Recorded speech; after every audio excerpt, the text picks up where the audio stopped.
eroica, ed è una viticoltura molto umana nel rispetto della natura. E tu ti sei trovato in questo? Io ho trovato il karma. Chiudiamo solamente così il nostro percorso che ci sarà stasera.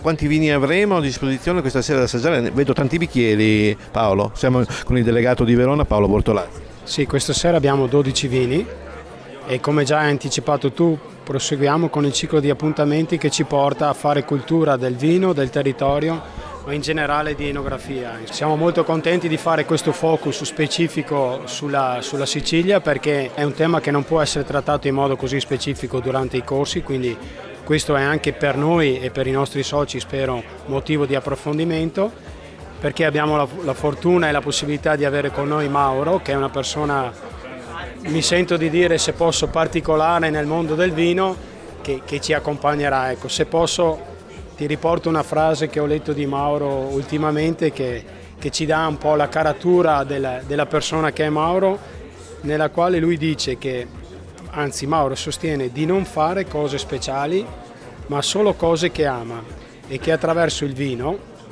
vuole trasmettere anche emozioni che vanno dall'ansia allo stupore e alla gioia.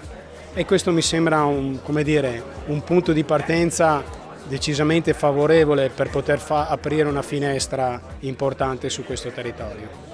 Noi ringraziamo Mauro, Alessandro, Paolo per la serata che ci regaleranno questa sera, che appunto dalle premesse sarà molto intensa, molto interessante e formativa anche, quindi continuate a seguirci perché ci saranno altri contributi nei prossimi giorni. Grazie a voi. Buon Etna a tutti. Ciao. Grazie.